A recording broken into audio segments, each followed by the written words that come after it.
Listo. Va que va. Quería empezar poniéndoles algo que me estaba acordando a compartir pantalla. Bueno, esta semana ya vamos a ver lo de Solvencia 2. Vamos a empezar con Solvencia 2. Este, y, y la siguiente semana, yo creo que sí nos da tiempo para ver un poco de R, como se los había prometido, para ver un poco de manejo de información, ¿no? Con R. Bueno, pero me estaba acordando de un ejercicio, es que tengo que estar bien ante mi compu. Estaba acordando de algo y quería mostrárselos. Sí, está súper lento. Ya, a ver, imagínate. Mira, imagínate que este es el año. Este es un caso real. Nada más hay que esperar a que la computadora nos ayude un poco.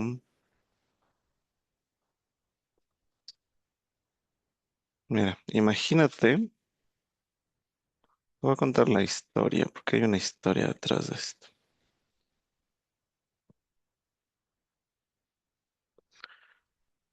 Imagínate, aquí, no sé, voy a hacer una taza.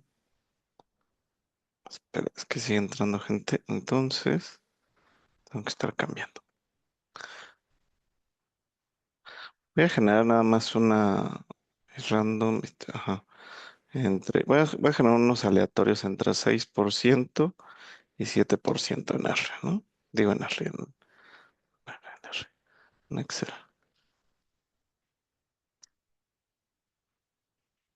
Ok. Ay, bueno, no sé por qué no me funciona esto.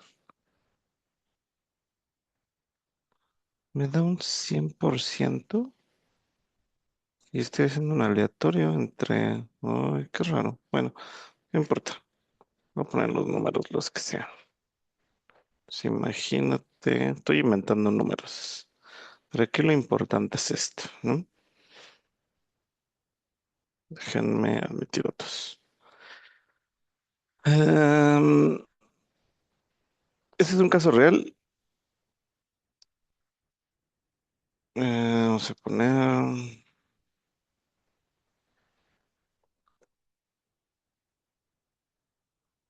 Ahí está. Es capcioso esto, ¿no? Entonces, hace no mucho estaba yo platicando con unos colegas de, de la parte de inversiones, ¿no? Estábamos definiendo la tasa técnica para un producto. Ya ven que la tasa técnica es la tasa con la que se utiliza para construir tu prima nivelada y que implícitamente es lo que, eh, ¿se acuerdan? Tengo, ay, santo Dios.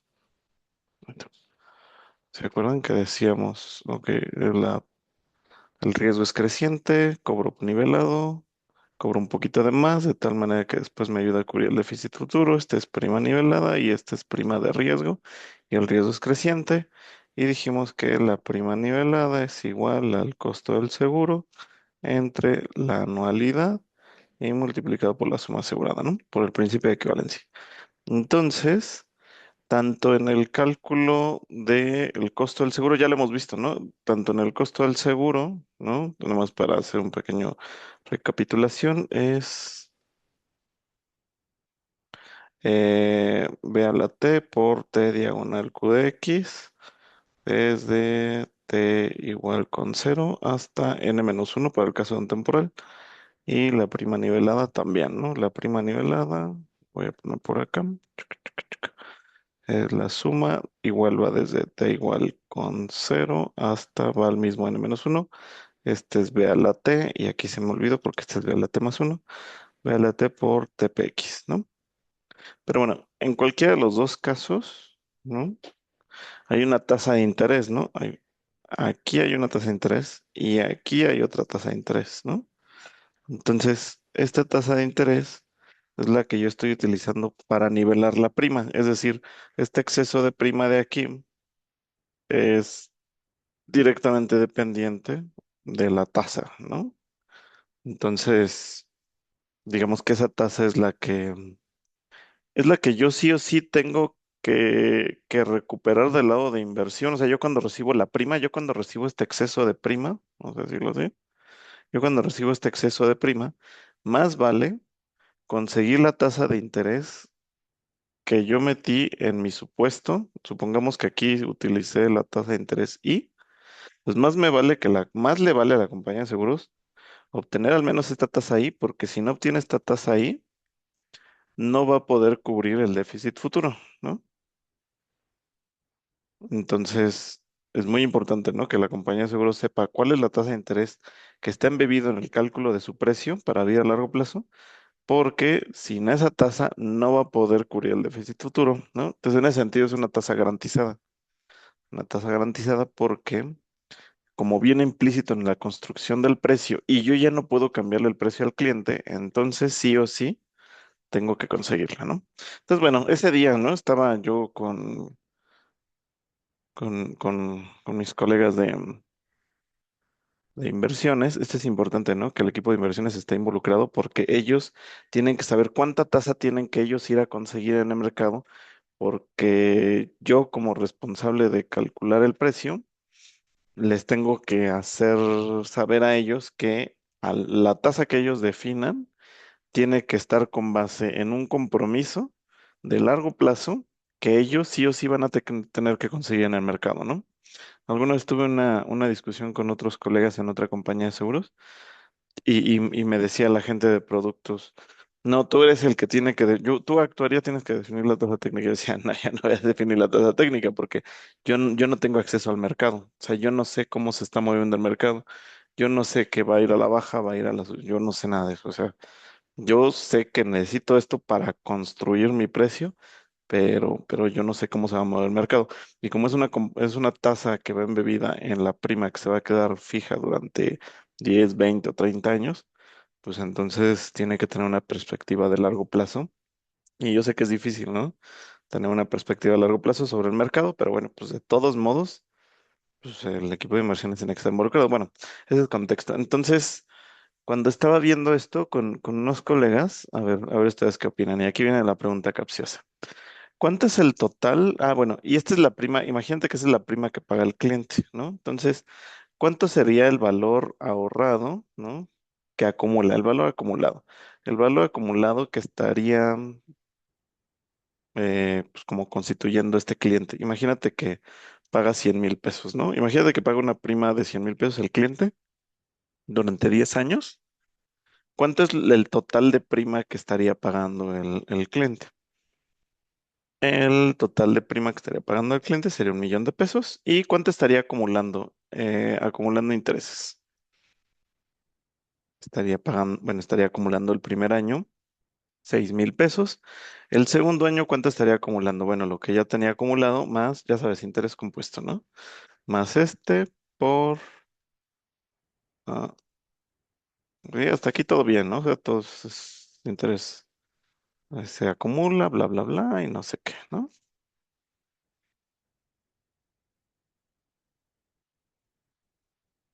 Entonces, estos son cálculos muy sencillos, ¿no? Estaba yo sentado con con esta persona y lo que decía era esto, ¿no? A ver, ¿cuánto interés va a acumular el primer año? Pues va a acumular 6% de su prima. El segundo año va a acumular, ha pagado 200,000, pero va a acumular los intereses más el capital bueno, más la prima que pagó el año pasado, más nuevos intereses y tal, ¿no? Ahí está, entonces acumula 200, más, Al final de cuentas, acumuló un total de 1,300,000, ¿no? Entonces, total acumulado es 1,300,000. Entonces, esta persona lo que me dijo es, mira, la tasa de interés es entre este, ¿no?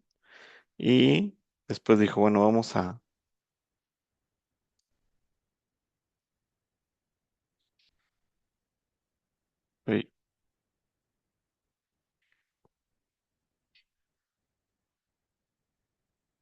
Un segundito. Ahí está, mira. Ahorita les explico esta fórmula y alguien más está entrando. Listo. Ahí está. Entonces imagínense, están sentados con esta persona, ¿no? Están sentados con el equipo de inversiones para definir la tasa de interés técnico para su producto y les dice, ¿sabes qué? Estos son los intereses que ha ganado el portafolio durante los últimos 10 años, ¿no? O es la expectativa de los próximos 10 años. Hacen un ejercicio, hacen un ejercicio con esta persona y les dice, ¿sabes qué? Imagínate que pagan 100,000 pesos bueno, anualmente y durante 10 años, ¿no? Entonces les hacen este cálculo. Interés compuesto, acumulan intereses, bla, bla, bla, acumulan 1,300,000, lo total que aplicó, que pagó el cliente son 1,000,000 y les dice y les aplican esta fórmula, ¿no? ¿Qué está haciendo esta fórmula? Está comparando el monto acumulado que el cliente acumuló, valga la redundancia, y luego lo elevan a la 1/10, ¿no? O sea, básicamente están tomando un promedio, ¿no? Ese es un promedio, ¿no? Básicamente lo que están diciendo acá es, ok, capital final, que son bueno, que eso es 1,3 millones, dividido entre 1,000,000, y luego eso a la 1/10 menos uno. Si tú esto bueno, esta es la tasa de interés I, ¿no? Si esto lo despejas, sería uno más I igual a 1,3, el uno ya no importa, y luego aquí, si pasas esto del otro lado, te daría uno a la 10, ¿no? Es decir, esta fórmula lo que te está diciendo es cuál es la tasa anual tal que, compuesta durante 10 años, equivale al rendimiento acumulado durante los 10 años, ¿no? Es un promedio geométrico, básicamente, ¿va? Entonces están tomando aquí un promedio geométrico. Entonces aquí, pregunta capciosa para ustedes, porque eso ocurrió eso fue lo que pasó en aquella ocasión. Me estaban definiendo la tasa y me estaban queriendo dar una tasa del 3%. Yo les dije, estás loco, porque hoy las tasas están pues, alrededor como, en ese tiempo estaban como en un 7%, 7,5, algo así.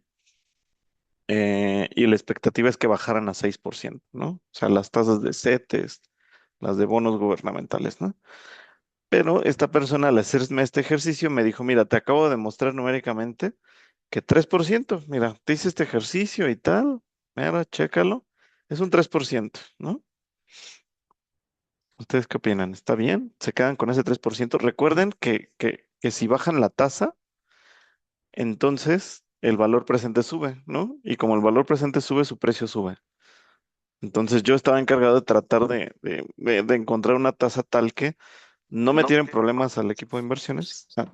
Sí, dime. No, no que no meta en problemas al equipo de inversiones, pero por otro lado tampoco tener un precio alto, excesivo, si no te saca de mercado. Entonces estás en ese punto intermedio, ¿no? Entonces aquí la pregunta es, ¿está correcta esta tasa? ¿Están de acuerdo ustedes con esa tasa? Pregunta súper capciosa. ¿Esa tasa es anual? Sí, porque te digo que lo estoy dividiendo a la 1/10, ¿no? Entonces sí es anual durante los 10 periodos. Porque este monto de aquí, el 1,300,000, cuando yo hago el cociente de este entre este menos uno, me da una tasa del 37%. Y dices, wow, 37%. Sí, pero es 37% acumulado durante 10 años. Si esto yo lo elevo a la 1/10, pues básicamente estoy tomando el promedio geométrico durante los 10 años, entonces ya estoy obteniendo una tasa anual de 3,2, ¿no? ¿Qué periodicidad tiene? Pues es anual porque la estoy construyendo con base en flujos anuales y con base en incrementos anuales y la estoy elevando a la 10, bueno, a la 1/10, y con eso pues estoy justo diciendo, ok, tengo una tasa acumulada del 37%, pero si la elevo a la 1/10, entonces estaré obteniendo como el promedio geométrico, ¿no? De esos 10 años. ¿Qué más le suena raro, no? O sea, como que aquí lo que funciona mucho es la intuición. O sea, más allá de la fórmula, ¿no? ¿Qué es lo que estamos haciendo? Estamos haciendo un promedio geométrico, ¿no? Al final. O sea, esto de elevar el 1 entre 10 es un promedio geométrico.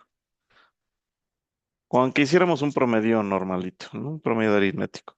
¿Cómo haríamos un promedio aritmético? Lo dividimos entre 10, ¿no? Y listo. Y sale algo raro. Sale algo raro. No, es que tendría que ser así, ¿no? Ahí está.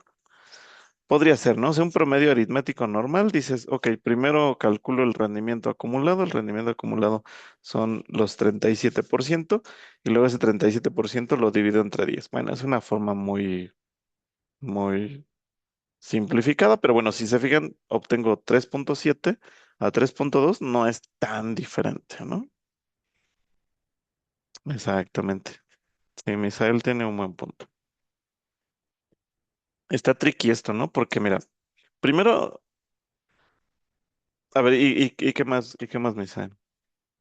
Ah, ya, ok, ya. Sí, también Emilio. Justo es lo que dice Emilio. Justamente es lo que dice Emilio. Primero, antes de ir a la respuesta, pero sí es tal cual lo que dice Emilio. O sea, primero lo que intuitivamente hablando suena raro, es decir, oye, si este es un promedio, ¿no? 3,2, ya sea aritmético o geométrico, no importa. Si es un promedio, ¿de qué número, de qué tasa? Es que estoy promediando las tasas anuales, ¿no? ¿Cuáles son las tasas anuales de los cuales estás calculando el promedio? Más o menos andan como en 5,7%. ¿Por qué un promedio bajo esta metodología me daría 3%? No tiene sentido, ¿no? O sea, desde ahí ya suena raro. Desde ahí cuando lo presentaron dije, no, estás mal, ¿no? O sea, lo primero que pensé, pensé fue, ¿qué dices que estudiaste? Es director, o sea, imagínate, pero bueno. Eh, Porque dices, güey, estás calculando un promedio anual, ¿no? Bajo una data de 6%. ¿Por qué? Tu promedio está dando la mitad, o sea, no tiene sentido, ¿no? Entonces, para empezar, como que ya suena raro, ¿no? Y lo segundo justo es lo que dice Emiliano y Misael, creo que iba para allá, ¿no? Justo, este cociente, estás asumiendo que el cliente de golpe invierte el 1,000,000 de pesos, ¿no? Pero eso no es cierto, el 1,000,000 de pesos no te lo dio el cliente de golpe ni lo invirtió al inicio del año 10, te lo fue dosificando durante 10 años, ¿no? Entonces fue lo que yo les dije, oye, no, estás asumiendo que el 1,000,000 de pesos lo recibes ahí y cuando es la comparación de tasa, estás asumiendo que durante los 10 años, ¿no? Se estuvo capitalizando el millón completo, pero eso no es cierto, el ejercicio fue 100,000 pesos durante 10 años, ¿no? Matemáticas financieras, es. Entonces lo que le dije está, bueno, ok, ese es el tema, ese es el tema. Ahora, ¿cómo calcularían entonces la tasa? Ok, ya entendemos que es por el tema de que es el 1,000,000 de pesos, ¿no? De que no se está asumiendo o sea, es incorrecto desde la construcción del 1,300,000, es incorrecto compararlo directamente con el millón porque estás asumiendo justo que el millón, el cliente lo puso en un solo pago desde el inicio y eso no es cierto, te lo dosificó en 10 cómodos pagos anuales, ¿no? Ahora la pregunta es, ok, es eso. ¿Cómo calcularían la tasa? O sea, ¿cómo calcularían el promedio? ¿No? ¿Qué se les ocurre?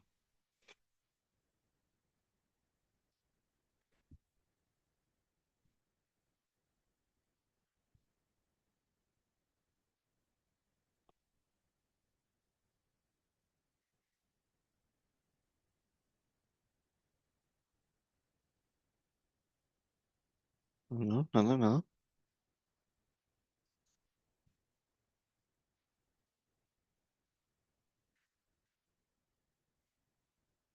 Ok, traer los lujos al presente. O sea, tendría que encontrar una tasa tal que, ¿no? Va por ahí, ¿no? Entonces, lo que yo podría hacer es tal cual puedo poner el flujo del cliente, ¿no? ¿Quién es el flujo del cliente? El cliente cuánto desembolsó. Desembolsó 100,000 pesos. Pero sí, efectivamente, hay que considerar el valor del dinero en el tiempo, ¿no? El cliente, ¿qué pagó? Voy a usar una columna que se llame utilidad del cliente, ¿no? ¿Cuál fue la utilidad del cliente? Pues negativo, porque durante 10 años estuvo pagando 100,000 pesos, ¿no? Y después, ¿cuánto recibe al finalizar los 10 años? 1.300.000, ¿no? Esta es la tira de flujos del cliente, ¿estás de acuerdo? Ahora, necesito una tasa tal que el valor presente de estos negativos dé igual al valor presente del 1.300.000, ¿no? Entonces uso la función TIR. ¿Se acuerdan que ya habíamos visto esto, ¿no? La TIR del cliente, pero esa es otra usabilidad. Por eso quise sacar este ejemplo por dos cosas. Uno, porque sí pasó, sí pasó con eh, pues digamos, con colegas, ¿no? Del lado del mundo financiero y pues, digamos, esperarías, ¿no? Mi punto es, no se vayan con la finta de que si es el área tal y debería de ser, sí, muchas cosas deberían de ocurrir. No siempre ocurren, así que no se vayan con la finta. Si algo no le suena, seguramente es muy probable que esté mal. Es muy, muy probable. Desde aquí, ¿no? Dices, oye, numéricamente hablando, si estoy tomando el promedio de 10 tasas anuales y me das un promedio de 3%, estás loco. O sea, algo está mal. Ahora hay que entender que está mal. Y efectivamente, en esta comparación estás asumiendo que todo está al inicio, ok, eso es correcto. Ahora la propuesta es, bueno, ¿y cómo puedo yo calcularlo? Ok, necesito una metodología en donde asuma el valor del dinero en el tiempo y una buena metodología es la tasa TIR, ¿no? O la tasa interna de retorno. Es que mi Excel está en inglés, por eso es IRR, que es Internal Rate of Return, pero básicamente es lo mismo. Es una tasa tal que cuando traigo a valor presente toda esta tira de flujos, todo se me iguala a cero, ¿no? Y puedo validarlo, ¿eh? Mira, puedo calcular uno entre uno más la tasa TIR, ¿no? Pero ojo, esto lo voy a elevar a la qué, a la uno, ¿no? Porque este está en el periodo uno. Este es lo correcto, ¿no? Y este es mi vector de factor de descuento, ¿no? Entonces, estas es matemáticas financieras tal cual, ¿eh? O sea, tendríamos que, que traer a esta persona que les cuento, tenemos que mandarlo otra vez a tomar sus cursos de matemáticas financieras, ¿no?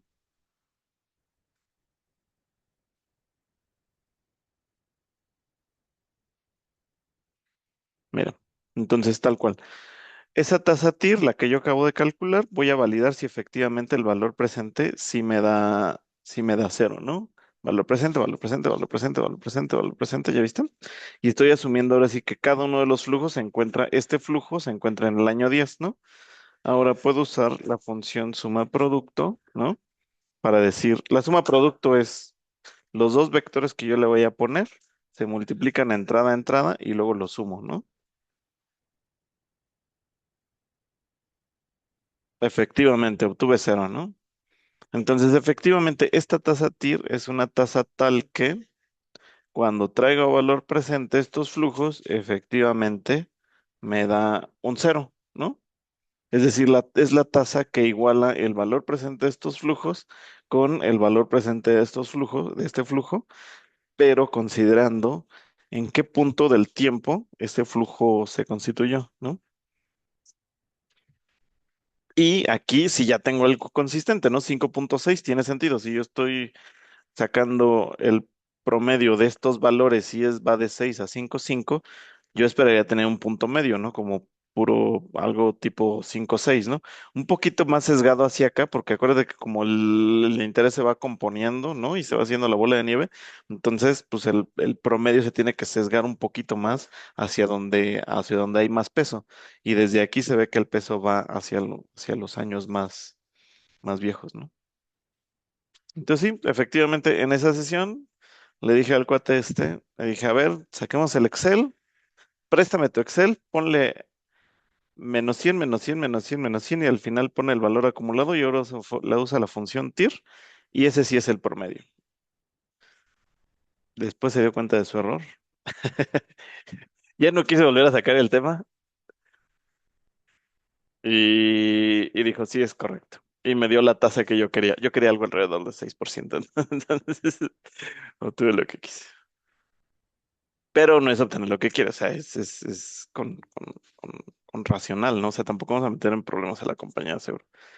¿De qué carrera? No, deja tú de la carrera. Yo creo que es economista. Deja tú la carrera, es directo. De una institución financiera muy grande que no voy a decir que sí está cañón. Pero bueno, no se vayan con la finta de la jerarquía. Si algo les suena raro, es muy probable que esté raro. El futuro de México. No, ya, no, ya ni futuro, ya era más presente. Pero bueno, nada, les quería enseñar ese pequeño ejercicio de la vida real. Entonces, digo, básicamente es, o sea, por si algún día, yo tenía muchas dudas, ¿no? Cuando estaba terminando la carrera, es, ¿y ¿qué es una actuaria en el mundo real? Ah, pues eso, o sea, va y le hace sentido a las cosas y después usas, ¿no? Sí, me acuerdo que usé la función TIR en matemáticas financieras. Esto va a dar sentido, ¿no? Entonces ya usas esas herramientas, justo. Es correcto. Parece que los economistas no llevan matemáticas financieras, pero bueno. Entonces, listo. Entonces vamos a ver Solvencia 2, ¿no? Ya habíamos visto Solvencia 1, ¿no? Muy, muy, muy a grosso modo. Hablamos de reserva matemática, de las reservas que tenían bajo el esquema anterior, todo muy determinista y tal. Ahora sí viene Solvencia 2, ¿no? ¿Qué cambia con Solvencia 2? Esencialmente es lo mismo, simplemente lo que cambia es como digamos, la perspectiva, ¿no? Porque básicamente aquí bajo Solvencia 2, tanto el valor de los activos, ¿no? Este es un balance económico. Sí, sí llevan mate fin. Sí, sí llevan, sí lo llevan, seguro que sí lo llevan, o sea, estoy seguro que sí. Sí, por eso te digo que cuando le quise, oye, si quieres vamos el ejercicio, no sé qué, ya, no, no, estás bien, ya, tema cerrado, listo. Ya no quiso, ahondar mucho en el tema. Pero bueno, entonces, bajo Solvencia 2 lo que nos pide la literatura, o sea, eh, Solvencia 2 es como esas reglas, ¿no? Eh, digamos que existen en la literatura, ¿no? Ahora, cada país, cómo lo vaya a aterrizar dentro de o sea, dentro de la ley, pues, ya como, digamos, en la parte regulatoria, ya es diferente, ¿no? O sea, por ejemplo, en el caso de México, sí estamos bajo Solvencia 2, pero no en un Solvencia 2 puro, ni tampoco en un Solvencia 2, el mismo Solvencia 2 que está, digamos, que adoptó la Unión Europea. Hay ciertas diferencias muy, muy, muy sutiles, las vamos a discutir, y metodologías de cálculo. Digo, las metodologías de cálculo pueden ser diferentes, ¿ok?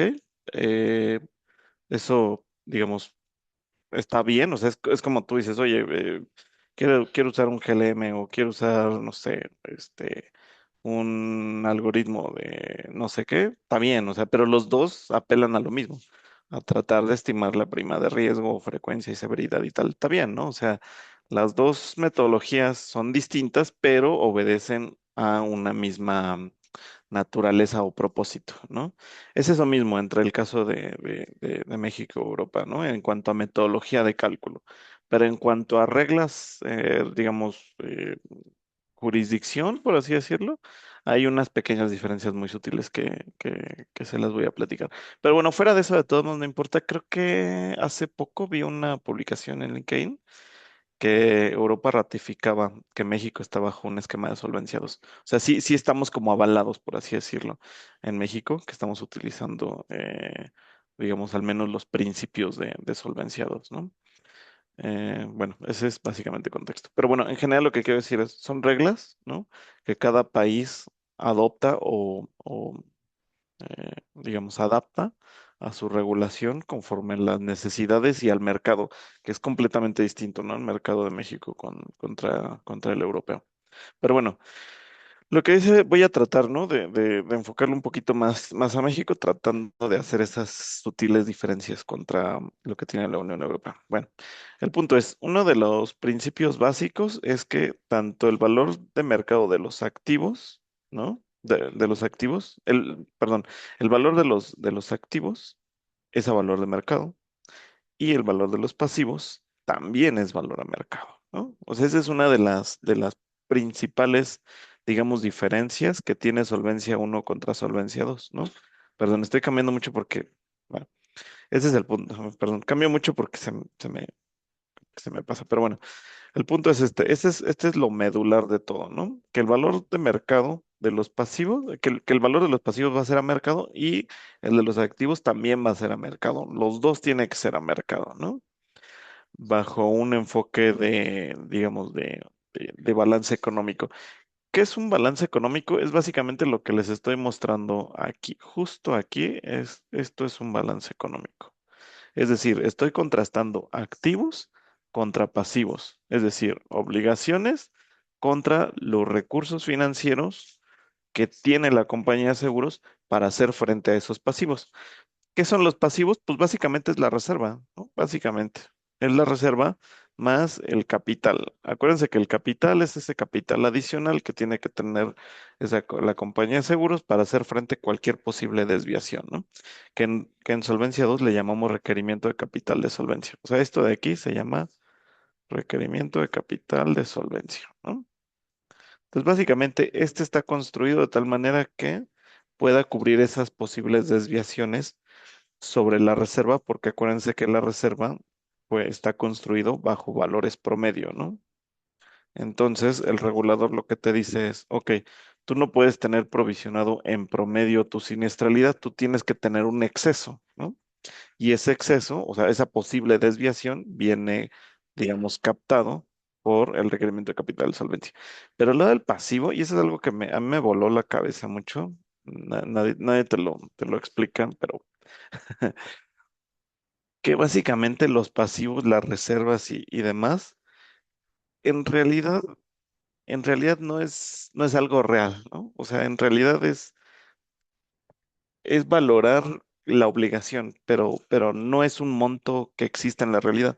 Y eso es algo que luego de repente los actuarios, ¿no? Sobre todo en áreas técnicas, como que, sí, el valor de la reserva es lo que la compañía tiene guardado. O sea, la reserva per se no la tiene guardada la compañía de seguros.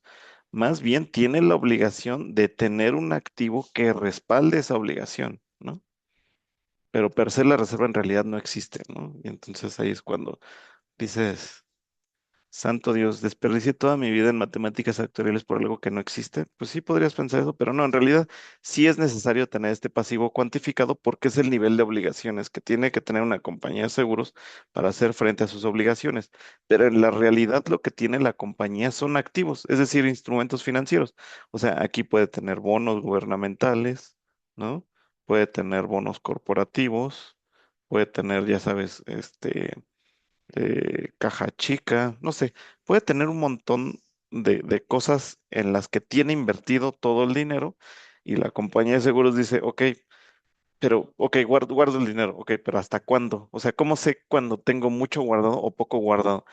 Ok, pues es que hay que contrastarlo contra los pasivos, hay que contrastarlo contra la reserva, ¿no? Cuando digo pasivos, a veces le llamo pasivos, a veces le llamo reservas, a veces le voy a llamar BEL más margen de riesgo, estoy refiriéndome a exactamente lo mismo, ¿no? Es exactamente lo mismo. De hecho, bajo Solvencia 2, la reserva es igual al BEL, este es el BEL es el valor esperado de los liabilities, ¿no? Los liabilities son pasivos, básicamente. Entonces, el BEL es el valor esperado de los liabilities o de los pasivos.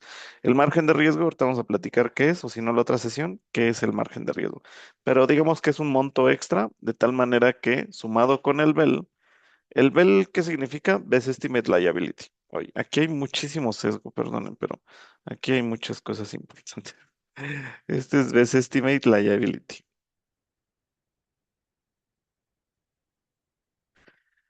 A veces le llaman BEL en el sector, a veces le llaman el mejor estimador, a veces le llaman Best Estimate Liability. Bueno, estamos hablando de lo mismo, exactamente lo mismo, ya sabes, pero los actores les gusta nombrarle muchas cosas a lo mismo. Pero es lo mismo, ¿no? El mejor estimador, en la regulación creo que también le llaman mejor estimador, a veces le llaman BEL, bueno, en fin, como sea, este BEL es mi Best Estimate Liability o mi mejor estimador de los pasivos. Eso más margen de riesgo me va a dar el valor de los pasivos o, dicho de otra forma, la reserva de la compañía. Cualquiera de esas cosas es exactamente igual, ¿vale? Pero yo le estoy nombrando de muchas formas porque así es como en el sector típicamente se lo van a encontrar, ¿no? Entonces, bueno, a lo que iba, este es el punto importante. Entonces, en realidad, la compañía de seguros lo que tiene guardado no es la reserva per se, sino son activos financieros, los cuales la compañía de seguros dice, estos bonos gubernamentales corporativos, esta caja chica y demás, es lo que está respaldando o es lo que yo estoy utilizando para cubrir estos pasivos o estas obligaciones. Eso es lo que realmente ocurre en una compañía de seguros, ¿no? No es que per se tenga ese dinero guardado, o sea, no es que tenga, o sea, no es que tenga guardada la reserva en sí misma, sino más bien la reserva es como un nivel de donde la compañía de seguros tiene que tener ese dinero invertido para cubrir esas obligaciones, ¿no? Es más como una referencia, por así decirlo. ¿No? Entonces, bueno, bajo solvencia 2 lo que te dice, ok, activos a mercado, pasivos a mercado, los dos a mercado. Y todo esto bajo un enfoque de balance económico. Este es un balance económico. Es cuando contrasto yo todos los activos financieros que tiene la compañía de seguros y por otro lado valoro los pasivos que tiene la compañía de seguros y al compararlo, obviamente los activos tienen que ser mayor a los pasivos. Sí o sí tienen que ser mayores. Aquí, por ejemplo, tengo un concepto que se llama exceso de capital. Es decir, aquí esta diferencia es la diferencia entre activo menos pasivo, ¿no? O activo menos requerimiento de capital de solvencia menos reserva, ¿no? Que la reserva es igual a la suma de el margen de riesgo más el velo. Esta es la reserva, ¿no? En eso estaría sumando o de manera muy, muy, muy simplificada y muy, muy alto nivel, lo que es un balance económico. Entonces, bajo Solvencia 2, lo que te dicen es, el balance económico tiene que estar a mercado, tanto del lado del activo como del lado del pasivo, ¿no? Es uno de los principios fundamentales de Solvencia 2. Y una consecuencia de querer, de estimar el valor digamos, de mercado de los pasivos es que surge esta fórmula, ¿no? Es decir, el valor de mercado de los pasivos o de la reserva es igual al BEL o al valor esperado de los liabilities más el margen de riesgo. Es decir, estamos asumiendo que el margen de riesgo es el componente en el cual sumado al BEL o al mejor estimador es como yo estimo el valor de mercado de los pasivos, ¿no? Ese es otro, digamos, supuesto fundamental también de Solvencia 2, ¿no? Visto desde la distribución de pérdidas, en realidad estamos haciendo esto, ¿no? Lo que yo les decía. El BEL corresponde al mejor estimador, ¿no? O al valor esperado de los liabilities. Viendo la distribución de pérdidas, es decir, estas son todas las posibles pérdidas para una compañía de seguros. Puede ser que, y aquí son todos los posibles eventos, por ejemplo, puede haber eventos en donde yo tenga muy pocas pérdidas, pero es poco probable, ¿ya viste? Su probabilidad asociada es muy baja. Puedo tener también eventos muy, muy extremos, ¿no? Donde vaya a perder muchísimo dinero, pero también su ocurrencia, ¿ya viste? Tiene baja probabilidad. En realidad, donde yo espero que haya mayor probabilidad es aquí, ¿no? Bueno, un poco antes, pero bueno, el punto es que el valor esperado es, ok, voy a cubrir eh, en promedio, ¿no? Todos los posibles escenarios, ¿no? Y entonces lo que dices, ok, eso lo recoge mi valor esperado, ¿no? Básicamente. Entonces lo que te dice la regulación es, ok, entonces el BEL o tu reserva o tu pasivo está considerando el promedio de tu ocurrencia de siniestralidad. Sí, pero eso no es suficiente porque yo podría tener un evento adverso, ¿no? Todos estos son eventos adversos que ya no estarían cubriendo o ya no tendría yo dinero para hacer frente a esas obligaciones porque ya excederían al BEL, ¿no? Ah, bueno, para eso existe un concepto adicional llamado requerimiento de capital de solvencia. Entonces, el requerimiento de capital de solvencia básicamente es ese monto adicional, ese capital adicional que tiene que tener la compañía de seguros provisionado para hacer frente a posibles desviaciones en exceso a lo que yo tengo reservado, ¿no? A través del BEL. Entonces, básicamente ese es el requerimiento de capital. O sea, aquí es donde entra justo ese tema bueno, entonces parece que tengo que estimar este monto, ¿no? Y este monto, ¿cómo lo estimo? Pues tienes que construir escenarios extremos, ¿no? Entonces es donde entra todo ese tema pues tengo que hacer un proceso de simulación, o sea, es donde entra y cómo hago ese proceso de simulación, cuáles son todos los riesgos que tiene asociado una compañía de seguros, y luego esos riesgos, cómo interactúan entre todo, porque al final este requerimiento de capital es a total compañía, ¿no? Es decir, típicamente las compañías de seguros sí saben, ¿no? Cuál es el valor esperado y también saben cuál es la posible desviación sobre esos valores esperados sobre ciertos componentes, es decir, lo saben a nivel ramo, lo saben a nivel riesgo, yo sé cuánto es el riesgo de mortalidad, cuánto se me puede desviar, el riesgo de cancelación, el riesgo de gastos, el riesgo de mercado. Todo eso lo tengo de manera marginal, bien cuantificado y tengo una metodología también, ¿no? Puede ser un proceso de simulación, ¿no? Como lo que están haciendo con Eric, por ejemplo, ¿no? Están calculando la prima, calculan la prima con el valor medio, pero como ya tienen la distribución tanto de frecuencia como de severidad, podrían ustedes utilizar un percentil a un cierto nivel y con eso ya decir, ah, bueno, pues es mi posible desviación sobre mi riesgo, no sé, sobre mi ramo de autos. Está bien, pero no solamente tienes autos, tienes hogar, tienes marítimo, tienes vida, tienes gastos médicos, tienes un montón de riesgos que están interactuando todos entre sí y aquí lo que te interesa, ¿no? Es a nivel requerimiento de capital de solvencia, ¿cuál es ese evento extremo a nivel compañía de seguros, ¿no? Y cómo los diferentes, digamos, cómo tu portafolio, cómo lo tengas compuesto, cómo esa distribución o esa concentración va a darte una exposición mayor al riesgo o menor al riesgo. Y dependiendo de esa concentración o esa diversificación que tengas sobre tu portafolio, pues básicamente te va a hacer un nivel de requerimiento de capital de solvencia completamente distinto. Es decir, va a ser si bien vemos, no para esta semana, pero quizás para la otra, voy a prepararles un resumencillo de algunas compañías de seguros para que veamos más o menos cómo una compañía de seguros que se enfoca muy a un solo nicho, ¿no? Cómo se compara contra otras compañías que sí son multiramo, ¿no? O sea, eso lo podemos ver, es interesante.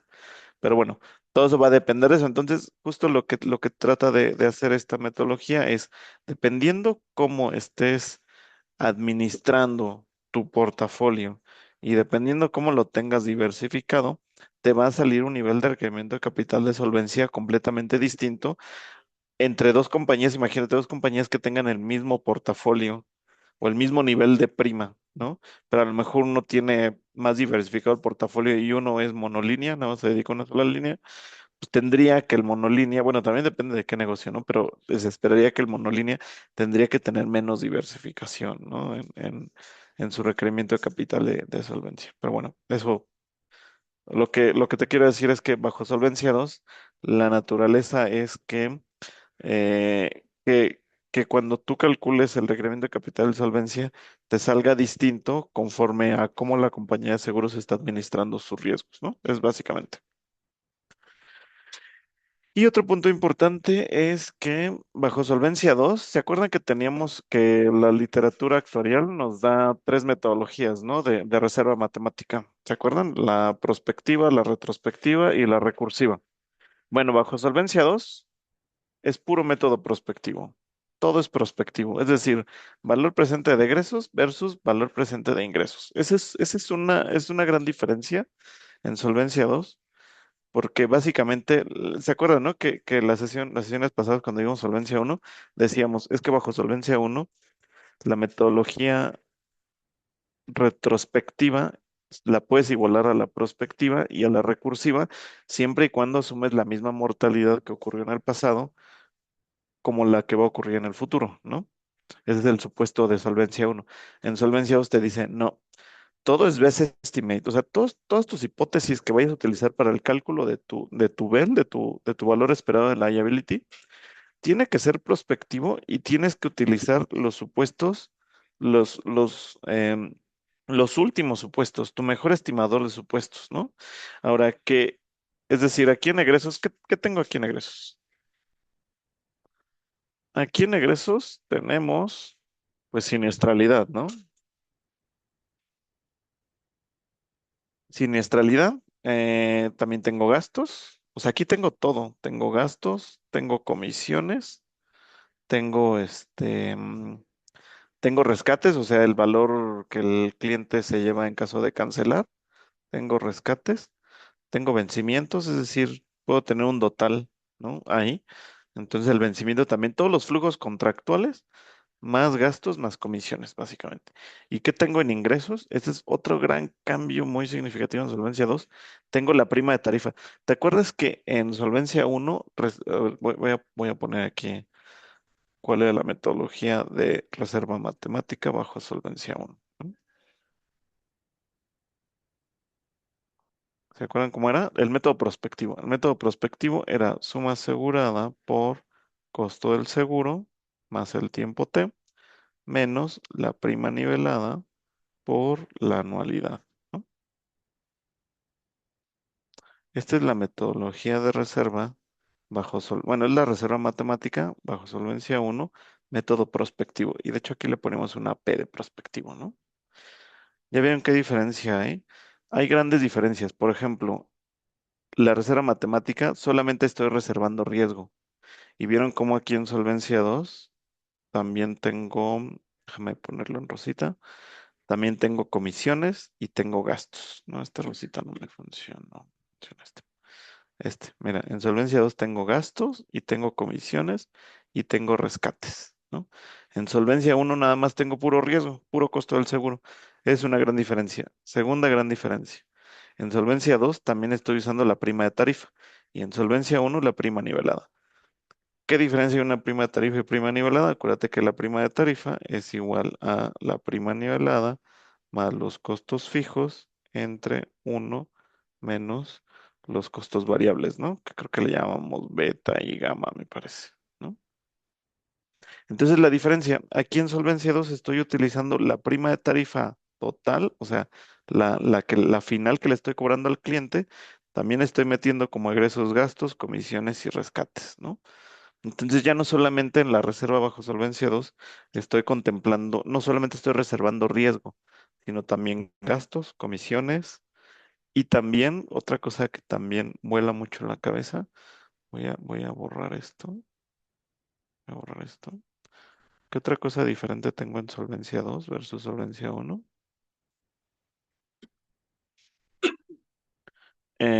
Estos rescates. ¿No? Este es lo que yo le voy a hacer una sesión específica para hablar de rescates, pero básicamente los rescates es el monto que tiene el cliente derecho en caso de cancelación, ¿no? Porque como hay un componente de ahorro en los seguros de vida a largo plazo, entonces en caso de cancelación el cliente tiene derecho a reclamar ese extra que yo le cobré, ¿no? Ese extra que yo le cobré, si cancela, pues se lo tengo que regresar porque será dinero del cliente, no era dinero mío. Pero típicamente les voy a hacer una penalización, ¿no? Entonces la penalización yo la tengo aquí, es decir, yo en el rescate tengo ese componente de ahorro y en la prima de tarifa tengo toda la prima que le cobré. Entonces, cuando yo hago la diferencia de este menos este, en términos de rescate, lo que me va a dar es que me va a dar la penalización. O sea, lo que quiero decir es que y esa penalización obviamente es una utilidad para la compañía. Lo que quiero decir es que este rescate trae una penalización y esa penalización es utilidad para mí y como lo tengo embebido dentro del BEL, eso me ayuda a que mi BEL sea menor, ¿no? Y entonces aquí suena muy raro porque dices, oye, significa que estás reservando menos con una expectativa futura de una utilidad que te va a dar la cancelación futura, sí, ese es correcto, es correcto. Y entonces a muchos les voló la cabeza porque dices, oye, esta reserva es muy agresiva, ¿no? Porque está reservando menos hoy con la expectativa futura de cancelación y la utilidad futura sobre esa expectativa futura de cancelación, porque los rescates tienen penalizaciones, ¿no? Futuras. Pues sí, pero es un best estimate. O sea, la naturaleza de solvencia 2 es si tú a priori sabes que vas a tener una utilidad futura, Entonces, ¿para qué reservas tanto hoy? ¿No? No es necesario. Está muy fuerte esto y esto es donde, digamos que esta utilidad futura depende de la expectativa de cancelación futura y la expectativa de cancelación futura depende de un estudio de gas, de cancelación. Entonces, pues básicamente estás diciendo que vas a reservar más o vas a reservar menos dependiendo tu estudio de cancelación como te dé, si es correcto. O sea, ese es muy, eh, digamos que el Solvencia 2 lo que hace es que hace que los supuestos actuariales también provoquen un movimiento en reservas, ¿no? Y no solamente los estudios actuariales de mortalidad, sino también los de cancelación, ¿no? Entonces eso es muy importante porque le da al actuario mucha responsabilidad, ya que ahora, dependiendo de su estudio de cancelación, la compañía puede reservar más o puede reservar menos, ¿no? ¿Qué otra cosa interesante hay acá o que le vuela la cabeza a los que venimos, bueno, los que vienen de Solvencia uno para Solvencia 2? La prima de tarifa, como te había mostrado, que tiene? Tiene costos fijos, también los costos variables como gasto de administración, ¿no? También tiene comisiones, otro variable, y también tiene utilidad, ¿no? Es decir, yo cuando tarifico, le meto costos fijos, gasto de administración, comisiones y también le meto utilidad, ¿va? Eso es lo que yo tengo del lado de los ingresos. Del lado de los ingresos es lo que yo tengo. Tengo costos fijos, gasto de administración, comisiones y utilidad. ¿Qué tengo del lado de los egresos? Del lado de los egresos tengo gastos. Suponte que en estos gastos tengo tanto fijos como los variables. Tengo comisiones también, check, check. Pero ¿qué no tengo del lado de los egresos? No tengo la utilidad, ¿no? Es decir, la utilidad no es un flujo de egreso, ¿va? Entonces, ¿qué es lo que está pasando? Que cuando calculo el BEL, en los egresos no tengo contemplada la utilidad y en los ingresos tengo la prima de tarifa, pero la prima de tarifa sí tiene utilidad. Entonces, ¿qué es lo que ocurre? Mi expectativa es que los ingresos sean entonces mayores a los egresos, ¿no? Sí, todos me siguen aquí. Mi expectativa es que los ingresos sean mayor a los egresos, al menos cuando se emita la póliza, porque en los egresos no tengo el flujo de utilidad y en la prima de tarifa sí tengo la utilidad, ¿no?